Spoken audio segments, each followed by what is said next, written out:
Doctor साहब जय श्री राम। आपने समय दिया इसके लिए बहुत बहुत धन्यवाद। हमारे दर्शक लंबे समय से आपकी प्रतीक्षा कर रहे थे, फोन कॉल मैसेज तरह तरीके से संपर्क कर रहे थे जहां से भी डॉक्टर साहब कब आ रहे हैं, नया क्या धर्म के बारे में क्या ज्ञान ला रहे हैं। तो सर इस समय जो चल रहा है मैं एक नया टॉपिक इसमें ऐड करना चाहूंगा, माँ गंगा का।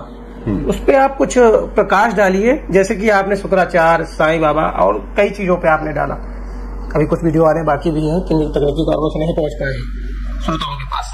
तो सर माँ गंगा पे बताइए कि अभी जो चल रहा है, वैज्ञानिकों का जो रिसर्च चल रहा है वो क्या कहता है और हमारे जो इतिहास पुराण है वो क्या कहते हैं माँ गंगा। देखिए बड़ा सरल है, इसको हमने एक तो गंगा अवतरण की कथाएं पढ़ी।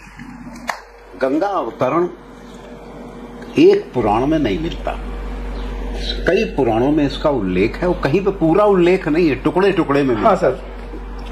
तो हमारी समस्या ये हो जाती है कि जब हम इन टुकड़ों को जोड़ते हैं तब हमें पता चलता है कि गंगा अवतरण एक वैज्ञानिक रूप से अध्ययन किया जाने वाला इवेंट है, एक ऐसी घटना है जिसको हमने कथाकारों के मुंह से तो सुन लिया, लेकिन कभी ये जानने की कोशिश नहीं की कि ये घटना वैज्ञानिक है अथवा नहीं है, क्योंकि पुराणों में कहा गया है गंगा पृथ्वी पे नहीं है, गंगा स्वर्ग से लाई गई जी।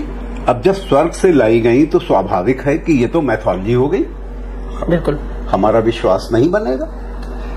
लेकिन विश्वास तब बनता है जब हम यहां पे साइंटिफिक होते हैं जी। उदाहरण के लिए वॉयेजर 2 सन 77 में छोड़ा गया था। वॉयेजर 2 स्पेस में निकल गया जी। उसके बाद उसने हमारा गोल्डन रूल्स क्रॉस कर लिया, हमारा सौर मंडल भी लगभग पार कर रहा है। अब इस समय वो उस जोन में पहुंच चुका है जहां पे हम इंटरस्टेलर मीडियम कहते हैं। अब ये इस मीडियम में पहुंचने के बाद जो तस्वीरें भेज रहा है उससे जो अनंत अंतरिक्ष, अनंत आकाश है वो हमारे सामने आ रहा है। उसने एक तस्वीर भेजी है जिसमें एक प्लैनेट जो फुल ऑफ वाटर, पूरा प्लैनेट ही वाटर है, जल है, सिर्फ वाटर ही वाटर है। ऐसा लगता है कि जैसे पूरे यूनिवर्स का सोर्स का सारा वही वाटर ही सारे यूनिवर्स का सोर्स। अब उसकी लेंथ एंड ब्रेथ का नासा ने अनुमान लगाया कि कितना बड़ा है, क्या है। ये 2023 में ये भेजा है उन्होंने नवंबर में। अब उस ब्लू कलर का प्लैनेट है, उसका जब उन्होंने अंदाज लगाया है कितना बड़ा है तो लगा कि जितना पृथ्वी पे जल है उससे अरबों गुना ज्यादा जल उस प्लैनेट में सुरक्षित है, उस ग्रह में सुरक्षित है।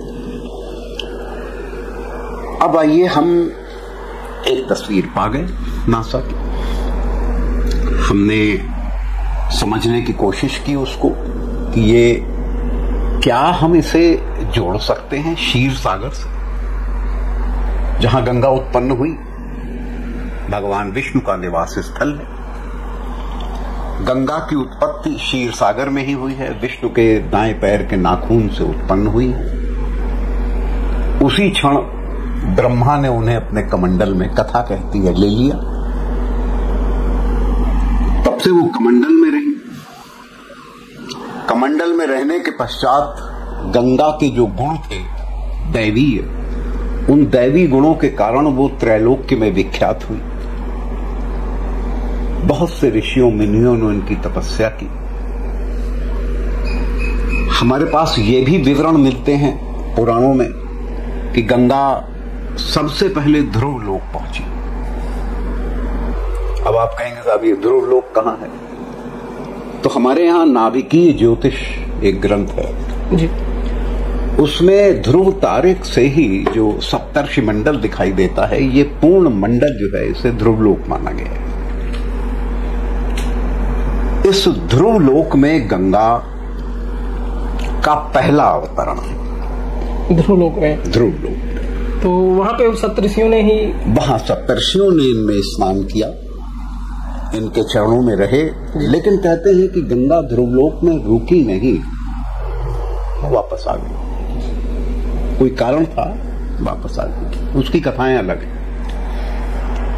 अब जब हमने अपने यहां पुराण पढ़े या ग्रंथों को देखा तो फिर हमें cosmology, quantum physics, space science,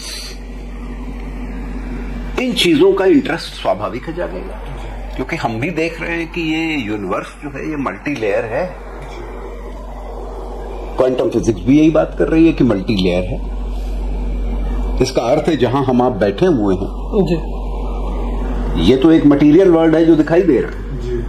हो सकता है एक लेयर और हो क्वांटम की इसी जगह पर, हो सकता क्या है, और उसमें हो सकता है ये सागर हो, समुद्र हो, और हमारे आपके मध्य में से एक जहाज जा रहा हो। आप इस कल्पना से आप घबरा जाएंगे, कह रहे ये कैसे हो सकता है सर, ये तो एक हार्डकोर रूम है, हम लोग बैठे हैं, किताबें रखी हुई हैं, आप कह रहे हैं यहां समुद्र है, इसके बीच से जहाज चला जा रहा है। लेकिन जब मल्टी लेयर सिस्टम है, क्वांटम फिजिक्स यही तो स्टडी कर रही है, तो मल्टी लेयर में बहुत चीजें एग्जिस्ट कर रही है। अब आइए, जब हम गंगा अवतरण मल्टी लेयर में देखते हैं तो लगता है कि ध्रुव तारा या ध्रुव लोक मंडल जो है उसमें गंगा पहुंची। अब दूसरा पॉइंट आता है कि गंगा की पृथ्वी पे जरूरत पड़ी, वो सारी कथा भगवान श्री राम के वंशजों की है। भगीरथ भगवान श्री राम के ही पूर्वज हैं। इससे पहले राजा सगर की 2 पत्नियां हैं, एक से एक पुत्र है असमंजस, एक से 60,000 पुत्र हैं। जो असमंजस है वो बहुत संत स्वभाव का है, साधु स्वभाव का है। जो 60,000 पुत्र हैं वो बहुत उग्र हैं, योद्धा हैं, बात बात में नाराज हो जाते हैं, अत्याचार करते हैं। राजा सगर बहुत बड़े संत स्वयं हैं और बहुत बड़े योद्धा हैं, चक्रवर्ती हैं। उन्होंने संकल्प किया है कि हम 100 अश्वमेध करेंगे। जब 100 अश्वमेध वो करने जा रहे हैं तो इंद्र खबड़ा जाता है। ये कथा ही है कि हमेशा हर की तपस्या से इंद्र का ही आसन डोलता है कि कहीं ये इंद्र न बन जाएं, कहीं ये स्वर्ग में आके स्थापित न हो जाएं। तो लेकिन इंद्र भयभीत भी है, तो वो छल करते हैं कि इंद्र उनका घोड़ा चुरा ले जाते हैं और ले जाके कपिल मुनि के आश्रम में बांध देते हैं। अब कपिल मुनि ध्यानावस्था में लीन है, तपस्या कर रहे हैं, उन्हें पता भी नहीं लगता कि इंद्र ने घोड़ा बांध दिया है। उधर घोड़ा गायब हो जाता है तो यज्ञ कैसा, यज्ञ तो बेकार हो गया, तो रुक गया मामला। हाँ, अब तो देखने पड़ गया। तो अब पहले घोड़ा ढूंढो, वो लोग घोड़ा ढूंढने निकल लेते हैं, बच्चे इनके लड़के। होते करते ये बिहार के पास, बिहार यूपी जहां गाजीपुर का जहां बॉर्डर मिलता है, उस एरिया के करीब पहुंचते हैं तो वहां कपिल मुनि का आश्रम। कपिल मुनि ध्यानावस्था में लीन है, तपस्या कर रहे हैं, वही घोड़ा बंधा हुआ है। तो ये कहते हैं होए न होए, ये सारी बदमाशी इन्हीं की है, क्योंकि पिताजी ने इनसे आशीर्वाद नहीं लिया तो इन्होंने छल करके घोड़ा अपने यहां लाके रख लिया। तो वो क्रोधित हो जाते हैं सगर के पुत्र और पूरा आश्रम जला देते हैं। उसकी आंच ऐसी उठती है, कितने पशु पक्षी जल जाते हैं, कितने आश्रम के अनुचर जल जाते हैं, समाप्त हो जाता है, सब भस्मीभूत हो गया। उसी में कपिल मुनि की आंख खुल जाती, तपस्या भंग हो गई। वो देखते हैं कि ये कूद रहे हैं सब वहां पे अत्याचार मचाए हुए, तो उनके आंखों से जो ज्वाला निकलती है, अग्नि का उत्तर अग्नि से ही आता है, जो ज्वाला निकलती है उसमें ये 60,000 पुत्र भस्म हो जाते हैं। लेकिन इत्तेफाक क्या है कि असमंजस क्योंकि साधु वृत्ति का है, तो वो जानता है कि कपिल ने ऐसा काम नहीं किया है और ये तो तपस्या लीन है, तो वो हाथ जोड़े हुए वहां खड़ा है। तो जब कपिल उसकी ओर देखते हैं तो समझ जाते हैं कोई उसके ऊपर उनका तेज का कोई नेगेटिव प्रभाव पड़ना नहीं है। तो ये कहते हैं भगवान ये क्या कर दिया आपने? बोले इन्होंने जो किया उसका फल ये प्राप्त कर गए, वो तो एक्शन का रिएक्शन में ये हो गया कार्य। तो बोले इनका अब कैसे मोक्ष? बोले इनका मोक्ष तो सहज नहीं है, लेकिन अगर पतित पावनी गंगा में इनकी अस्थियां पहुंच जाएं तो ये मोक्ष पाएंगे, अन्यथा ये सदैव जो है वो प्रेत योनि में ही रहेंगे। इन्होंने कर्म ऐसे। फिर वो कहते हैं कि ठीक है, तुम्हारे अपनी दिव्य दृष्टि से देखते हैं, तुम्हारे आने वाले एक उत्तराधिकारी जो हैं वो तपस्वी होंगे, तब शायद गंगा इनका कल्याण करेगी। ये कथा है। अब इत्तेफाक से यह है कि शिव पुराण से तो संबंधित कथा है गंगा, क्योंकि गंगा जी का रिसेप्शन जो है वो भगवान शिव ने अपनी जटाओं में किया है।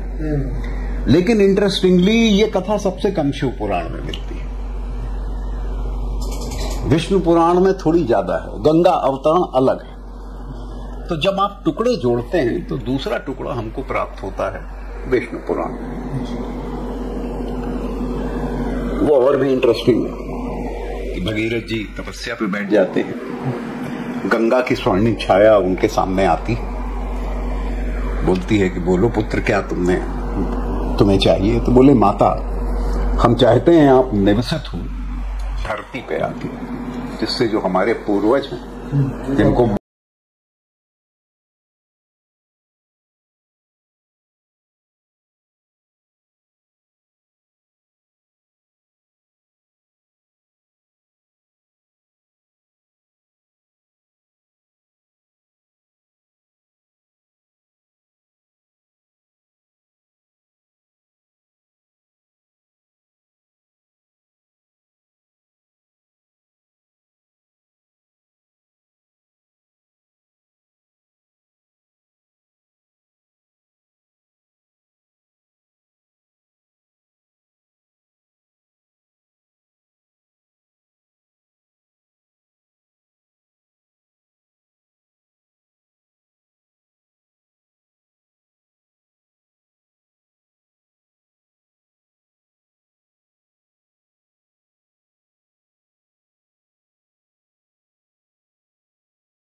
दुर्लभ।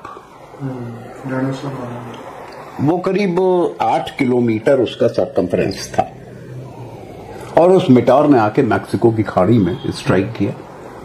आज भी वो क्रेटर बना हुआ है करीब 93 स्क्वायर किलोमीटर का। उस मेटोर की हाइट जो थी वो एवरेस्ट के बराबर थी।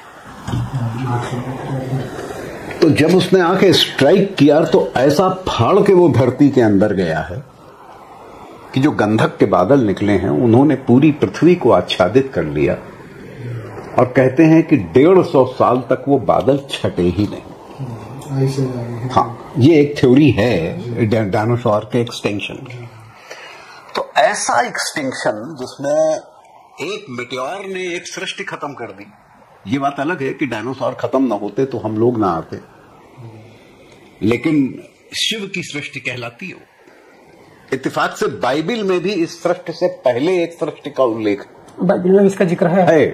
इस सृष्टि से पहले एक सृष्टि का उल्लेख है। बस वो इतना ही कह के चुप हो गए हैं, उसके आगे नहीं बोल पाए हैं। लेकिन हमारे यहां तो शिव की सृष्टि है, वो ऐसी अनाप शनाप बन गई है कि बड़ा मुश्किल है सरवाइव कर पाना देवत्व का उसमें। तब जाकर के एक्सटिंक्शन है और एक्सटिंक्शन के पश्चात, इस प्रलय के पश्चात नई सृष्टि है जिसके अंदर मनुष्य का आविर्भाव है। तो जब उसने ये हाल बना दिया तो गंगा का ग्लेशियर अगर आप देखिए तो 34 किलोमीटर लंबा है, 4 किलोमीटर चौड़ा है। इसका जो क्यूबिक जो सरकमफ्रेंस है वो करीब करीब 40 किलोमीटर आता है। तो इतना बड़ा एस्टेरॉइड धरती पे आके गिरे तो कथा तो वही बन गई ना कि धरती को फाड़ के पाताल में चली जाऊंगी। बिल्कुल जुड़ रहा है। हाँ, जुड़ रहा है ना। बिल्कुल जुड़ रहा है। अब शिव ने इसको रिसीव किया। शिव की जो जटाएं हैं, जिनसे आप जानते ही हैं कि उन्होंने अपनी एक जटा उखाड़ के फेंकी तो वीरभद्र उत्पन्न हो गए, जिन्होंने जाके दक्ष का यज्ञ ध्वंस कर डाला, ये सारी कथाएं मिलती ही हैं।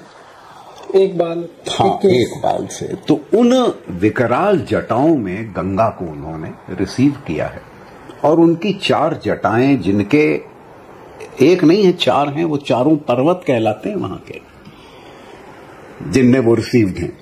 एक है शिवलिंग, एक पर्वत कहलाता है शिवलिंग, एक कहलाता है मेरु, एक है भगीरथ और एक है सगर।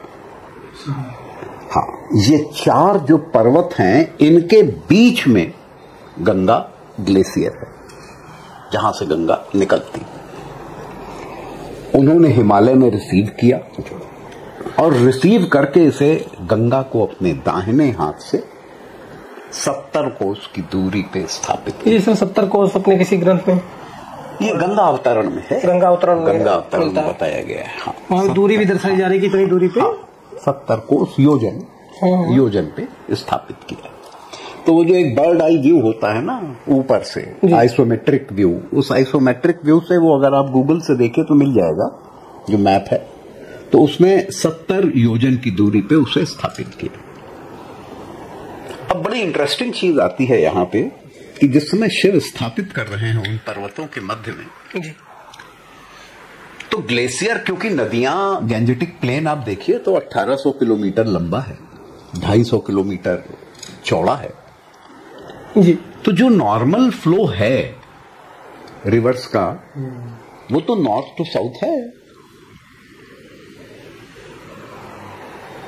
अब जो ये ग्लेशियर स्थापित हुआ है ये विचित्र है, ये south east to north west है, अर्थात ये ऊंचा है साउथ ईस्ट में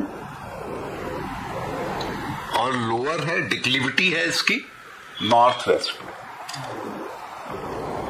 तो जबकि होना उल्टा चाहिए था, उधर से इधर होना चाहिए, ये इधर से इधर। इस स्थापना का भी उल्लेख है कि इस तरह से किया जा रहा है। हाँ, कि स्थापित किया जा रहा है। उसके बाद आगे बढ़िए। अब जो गंगा का जो रास्ता है it's a man made path,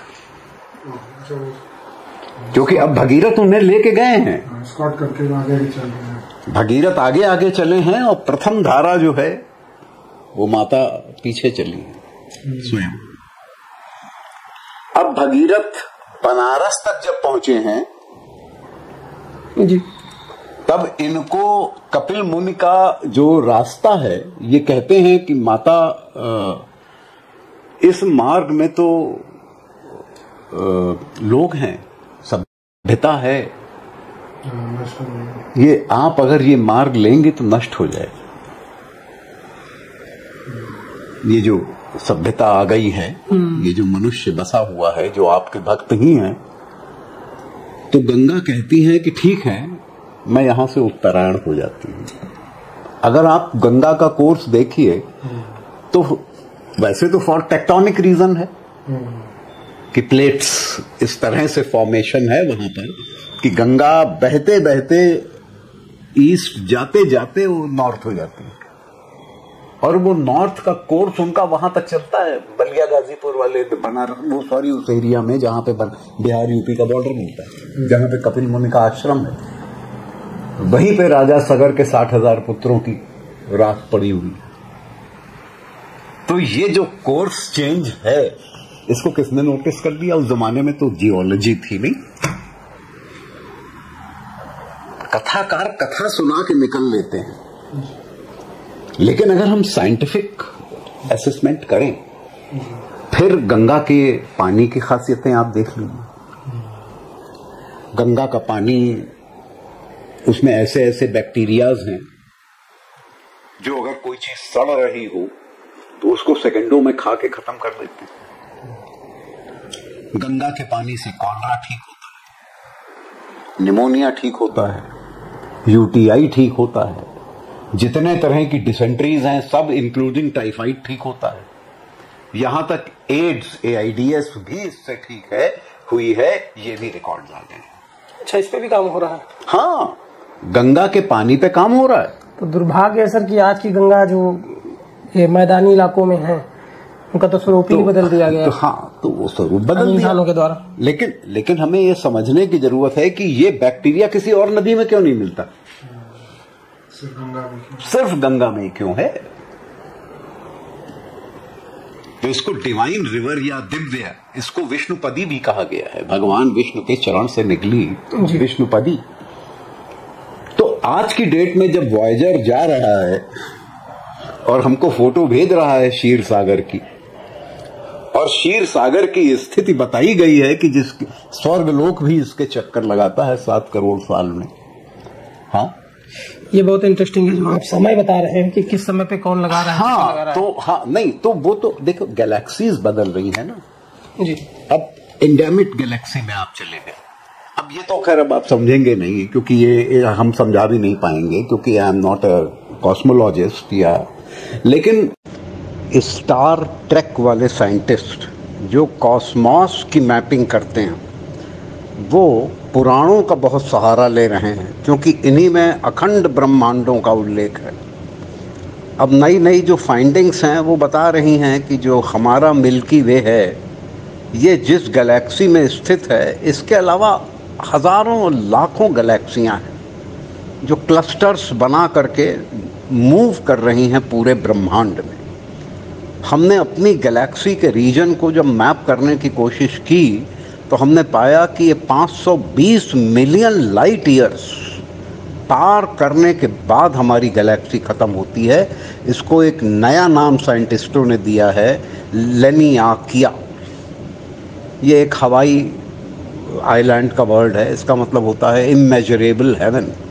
लेकिन हमारे यहाँ ब्रह्म वैवर्त में, पुराण में पहले से ही अखंड ब्रह्मांडों का उल्लेख है। इसका अर्थ है कि इस सौर मंडल के अलावा असंख्य सौर मंडल ब्रह्मांड में एग्जिस्ट कर रहे हैं। It is very difficult to ascertain whether one super cluster ends and the other super cluster begins. लेकिन साइंटिस्ट ये बात मानते हैं कि they can attempt to chart the galaxy movements by inferring the gravitational landscape of local universe and then redraw its map। अब आप ये समझ लीजिए कि जो रिसर्चर्स इन्वॉल्व हैं in advance deep extra galactic survey वो ट्रांसलेट करने की कोशिश कर रहे हैं कि कैसे इन वेलोसिटीज़ को 3 डायमेंशनल फील्ड्स को अंडरस्टैंड किया जाए, कैसे इन गैलेक्सीज का फ्लो और डेंसिटी को मेजर किया जाए। आज की तारीख में जब 21वीं शताब्दी में नासा ये कर रहा है तो हमें गर्व होता है कि हमारे पुराणों में इनका उल्लेख पहले से ही है। एंड आई मस्ट टेल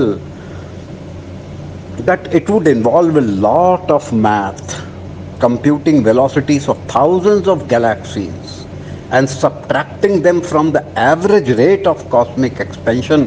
इसमें आपकी AI फेल हो जाएंगी, इसमें बड़े से बड़े mathematical model that will fall short of the ways to calculate them, whereas still आपके पुराणों में उनकी पोजीशन दी है। कितना इंटरेस्टिंग बनता है ये। और रेट ऑफ एक्सपेंशन को आप रीड कर रहे हैं, यहाँ एक्सपेंशन ऑलरेडी बताया गया है। जब श्री कृष्ण के शरीर में अर्जुन ने अनेकों ब्रह्मांडों को उत्पन्न होते हुए और अनेकों ब्रह्मांडों को नष्ट होते हुए देखा है। हमारे ग्रंथों में ओम भूर्भुवः स्वः का उल्लेख है, इसमें समस्त सृष्टि समाहित है, लेकिन वो ये बताते हैं कि ये जो भूर्भुवः स्वः है इसमें अतल वितल नितल और गस्तिमान ये 4 पाताल हैं।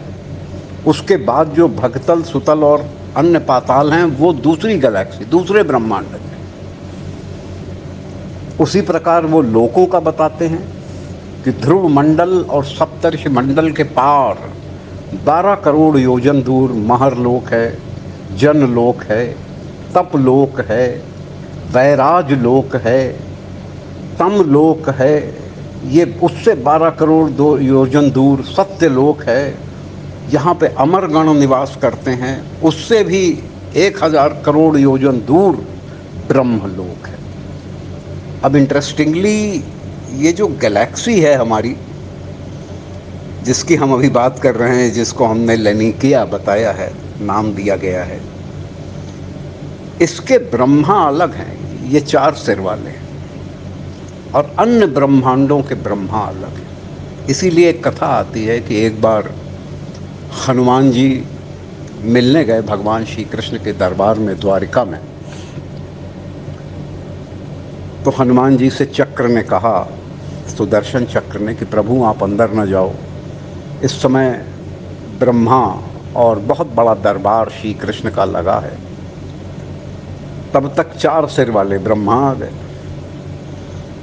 वो बोले मैं अंदर जाऊंगा। सुदर्शन चक्र ने उन्हें भी मना किया, आप भी नहीं जा सकते हैं।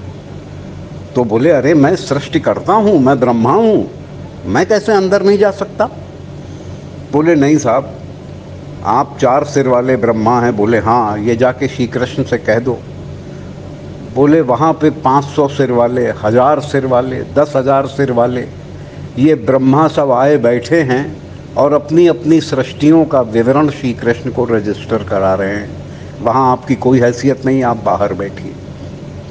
तो कहते हैं ब्रह्मा तो बाहर बैठ गए, लेकिन हनुमान जी को मिलना था तो उन्होंने सुदर्शन चक्र को लील लिया और अंदर पहुंच गए श्री कृष्ण के पास और उनसे चरण छू के बोले प्रभु अपराध मानिए या प्रेम, आपके बिना मैं रह नहीं सकता। श्री कृष्ण ने उन्हें अपना आशीर्वाद दिया और बोले तुम ही अकेले हो जो सुदर्शन चक्र को लील गए, अब इसे तुम मुक्त कर दो। इसको भी गर्व था कि ये भी अपराजित है, तुमने इसका भी गर्व तोड़ दिया। इस प्रकार की जो कथाएं हैं पुराणों में भरी हुई हैं, हमें इनका साइंटिफिक एनालिसिस करके समझना है कि किस प्रकार ये स्टोरीज जनरेट हुई। They are not generated out of imagination, they contain solid scientific information behind them. इसीलिए जो स्वर्ग की स्थिति बताई गई है उसको जो लोग आजकल स्टडी कर रहे हैं ब्रह्मांड की, वो उसे क्वासर में डिवाइड करते हैं। जैसे शतरंज में नहीं चौकोर क्वार्टर्स बने होते हैं खाने, उसी तरीके से ब्रह्मांड की मैपिंग में उसे क्वासर्स में डिवाइड किया जाता है। इन क्वासर्स में जैसे बैंक में होता है कि पहले MCR होता है, फिर IFSC होता है, फिर ब्रांच होती है, उसके बाद फिर अकाउंट नंबर होता है। तो आप इस तरीके से अपना मनी ट्रांसफ़र करते हैं तो वो एग्जैक्ट पॉइंट है। उसी तरीके से नासा ने क्वासर नंबर दे रखा है जो बताता है कि संभवतः इसके पीछे स्वर्ग स्थित है, जिसके लिए हम एक टर्म यूज़ कर रहे हैं, deep objects registered through advance deep extra galactic survey. ये एक टर्म है जिसके थ्रू हम एक नंबर क्वासर को अलॉट कर रहे हैं और मान रहे हैं कि ये एरिया जो क्वासर का है, स्वर्ग इसी में स्थित है, गंगा यहीं से अवतरित हुई थी। लेकिन मैं जितना पढ़ता हूं उससे मुझको ये दिखाई देता है कि ये सारी चीजें जब पुराणों में आई, और पुराण एक परंपरा के अंतर्गत लिखे, व्यास और सूत जी की जो गद्दी है वो आज भी नैमिषारण्य में जी, और 84,000 ऋषियों का जो उल्लेख है जिनको उन्होंने एड्रेस किया है, ये सब पुराणों की संरचना के समय। ये इसका नाम नीम सार इसीलिए रखा गया कि यहाँ नीम का जंगल था। आज की तारीख में तो यहाँ नीम मिलता नहीं है, 150 पेड़ होंगे, लेकिन नैमिषारण्य, नैमिष नीम, तो ये नीम का जंगल था और इसको 1000 वर्ष की परंपरा कहा गया है। अर्थात ये गद्दियां हैं, जैसे आज भी आप चले जाइए नीमसार में आपको व्यास मिलेंगे जी। इसीलिए जब आप विष्णु पुराण पढ़िए तो उसके अंदर सतयुग के व्यासों का वर्णन, द्वापर के व्यासों का वर्णन, त्रेता के व्यासों का वर्णन ये आता है। तो हमें समझना पड़ता है कि व्यास, कोई जो आदि व्यास हैं वो तो कोई एक हैं जी, लेकिन उसके पश्चात ये परंपरा चलती रही और जो उस परंपरा का हेड रहा, चीफ रहा, वो व्यास कहलाता रहा। ठीक उसी प्रकार नैमिषारण्य में भी जो व्यास परंपरा है, ये वही श्रृंखला है जो आज तक चल रही है। लेकिन ये लोग कथा करके छोड़ देते हैं। ये दुर्भाग्य है कि जो आज का जनरेशन है, यूथ है, तो उनको सिर्फ कहानियों तक ही सीमित कर रहा है। नहीं तो हमें ये देखना है ना, देखिए हमने जब वॉयेजर छोड़ा गया 45 साल पहले, वो पहुंचा स्पेस में जी, 34,000 किलोमीटर पर आवर की स्पीड से चल रहा था। अब इस समय वो इंटरस्टेलर मीडियम में पहुंचा हुआ है। इस मोमेंट पे वॉयेजर की स्पीड बढ़ के 55,000 किलोमीटर पर MPH हो गई है। वैसे तो खैर वहां पे आप किलोमीटर से नापते नहीं है, वो तो एस्ट्रोनॉमिकल यूनिट्स हैं जिनसे स्पेस में नापा जाता है, लेकिन तब भी अब वो जो तस्वीरें भेज रहा है वो आपको एंड ऑफ गैलेक्सी की भेज रहा है जी।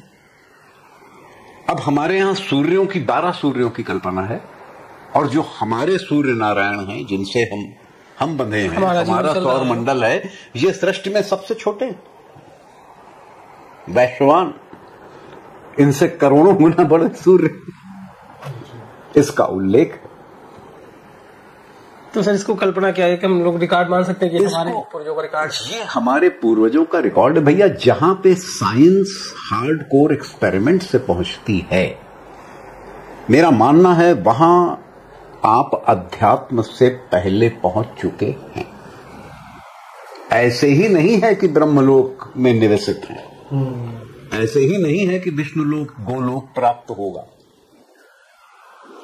किसी ने तो किया, वही तो वर्णित कर रहा है। हाँ, अध्यात्म से आप उस स्थान पे पहले ही पहुंच चुके, ये मानने वाली चीज। तो गंगा अवतरण हम सहज तरीके से नहीं ले सकते हैं, इसे हमें साइंटिफिकली एनालाइज करना पड़ेगा। और परहैप्स इफ दिस स्टडी, क्योंकि मैं देखता हूं हमारे पास सैकड़ों सेमिनरीज हैं जहां क्रिश्चियन स्टडीज हो रही हैं, जबकि उनके पास एक ही किताब है, बाइबल, बस सिंगल। कितनी सेमिनरीज हैं जहां कुरान की स्टडी हो रही है, स्कूल्स हैं, हदीसें हैं, बस। कोई एक मैं सेंटर जानता नहीं जहां हिंदुइज्म की स्टडी, साइंटिफिक स्टडी हो रही हो। ये इंडिविजुअल्स हैं, हम आप ऐसे मिडिल क्लास लोग जो ये काम करते घूम रहे हैं निस्वार्थ भाव से। और निस्वार्थ, एक को पैसा नहीं मिल रहा है, से कुछ नहीं होना है, कोई पब्लिक सेक्टर से भी कुछ नहीं होना है, ना तो बराबर ही है। तो रिस्क भी है सबसे ज्यादा, रिस्क तो हाँ निकल ही आता है। हाँ, रिस्क फैक्टर भी है। और एक तो इकोनॉमिकल भी रिस्क है कि आप परिवार को छोड़ के ऐसी स्टडी कर रहे हैं, समय जिस पे खर्च कर रहे हैं, जिससे कोई रिटर्न नहीं निकलना, कोई रिटर्न नहीं मिलना। तो जब हम इन हार्ड फैक्ट्स को एनालाइज करते हैं तो हमें लगता है कि शायद हिंदुइज्म की स्टडी, देखिए रिचुअल पढ़ाने वाले मिल जाएंगे, हवन कैसे किया जाता, यज्ञ कैसे किया जाता, जनेऊ कैसे किया जाता, विवाह कैसे किया जाता, सप्तपदी क्या है, ये सब बताने वाले मिल जाएंगे, अंतिम संस्कार तक मिल जाएंगे, शब्दों का अर्थ बताने वाले मिल जाएंगे। वही जो आप कहते हैं कथावाचक, लोग मंत्र रटे हुए हैं, मंत्र सुनाने लगेंगे, लोग ऋचाएं रटे हुए हैं, ऋचाएं सुनाने लगेंगे। लेकिन जब ये एक साइंटिफिक फेथ है तो हमें ये विवेचना आवश्यक। आप सभी ने जो हमारे पुराने वीडियो थे डॉक्टर साहब के साथ में, उनको आप सभी ने सराहा, स्नेह किया, ज्यादा से ज्यादा लोगों तक पहुंचाया। निवेदन है कि माँ गंगा अवतरण को भी उससे ज्यादा सराहा जाए, क्योंकि जो डॉक्टर साहब का अध्ययन है, जो उन्होंने वर्षों की तपस्या की है, अध्ययन किया है, जो ज्ञान अर्जन किया है, उसको जो साइंटिफिक तरीके से वो बता रहे हैं, ताकि जो आने वाली जनरेशन है वो पुराणों को सिर्फ कहानी तक ही ना सीमित करे, एक अर्थ से ऊपर भी जरूरी ज्ञान है, और ये जो ज्ञान है अर्थ उसका मोल हो भी नहीं सकता है। तो निवेदन है कि ज्यादा से ज्यादा लोगों तक पहुंचाएं, और साथ में देखने के साथ में जो हमारे दर्शक है, जो श्रोता है, जो देख रहे हैं, उनसे भी एक निवेदन है कि चैनल को सब्सक्राइब जरूर करें और बेल आइकन को जरूर नोटिफिकेशन को ऑन कर लें, ताकि जो हमारे डॉक्टर साहब के साथ जो वार्ता हो उन तक वो सबसे पहले पहुंचे और वो लोगों तक पहुंचाए, ताकि जो हमारा धर्म है वो आगे बढ़े, जो हिंद भावना समाज में है वो हटे, और जो पुराण है, जो उपनिषद है, जो वेद है, और भी बहुत सारे जो हमारे साहित्य हैं, उनको लोग देखें, समझे और उन पर गर्व महसूस करके ऐसा कुछ रिसर्च करें, खोज करें कि आने वाली सभ्यता और मानवों के लिए कल्याणकारी हो। वीडियो जर्नलिस्ट पुष्प पांडे के साथ प्रशांत वाजपेयी, लास्ट में।